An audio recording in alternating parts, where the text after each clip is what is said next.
नीती आयोगाची बैठक आता संपन्न झाली आहे आणि या ठिकाणी मुख्यमंत्री एकनाथ शिंदे हे माध्यमांशी संवाद साधतात। बैठकीमध्ये महाराष्ट्राने केलेले प्रकल्प, महाराष्ट्राने घेतलेले ऐतिहासिक निर्णय आणि त्याचबरोबर भविष्यात जे आपण हाती घेतलेले प्रकल्प आणि जे काही $5 ट्रिलियन आदरणीय प्रधानमंत्रींचं जे स्वप्न आहे त्याला पूरक असं $1 ट्रिलियन महाराष्ट्राचा गोल अचीव करण्यासाठी जे प्रकल्प आम्ही सुरू केले त्याची देखील चर्चा यामध्ये होईल।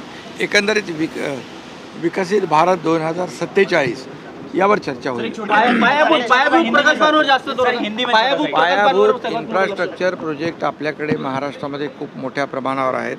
पायाभूत सुविधा प्रकल्प जसं अटल सेतू आहे, समृद्धी मार्ग आहे, कोस्टल हायवे आहे, मेट्रो आहे, हे सगळे प्रकल्प आपल्याकडे सुरू आहेत आणि पूर्ण महाराष्ट्रामध्ये आपण ॲक्सेस कंट्रोल ग्रीड करतो आहे। त्यामुळे पायाभूत सुविधांवर आपण खूप जास्तीचे लक्ष दिलेलं आहे आणि त्यामुळे त्याची चर्चा होईल। आज नीति आयोग की बैठक में विकसित भारत 2047 के विषय पर आदरणीय प्रधानमंत्री नरेंद्र मोदी जी के अध्यक्षता पे चर्चा होगी।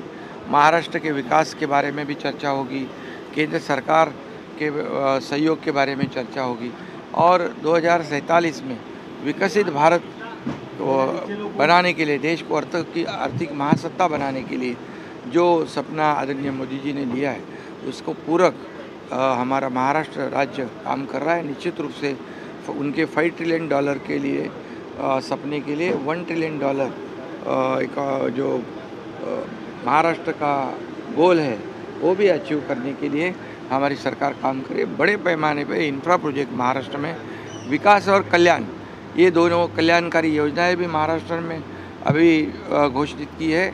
जो किसान है, महिलाएं हैं, युवा है, सभी वर्ग के सीनियर सिटीज़न हैं, सभी वर्ग के लोगों के लिए शिक्षा के लिए इस हमारे बजट में कई योजनाएं हमने की है, वो लोगों के हितकारी है।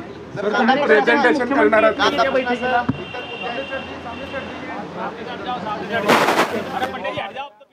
आपण पाहतोय नीती आयोगाच्या बैठकीसाठी आता शिंदे हे निघालेले आहेत।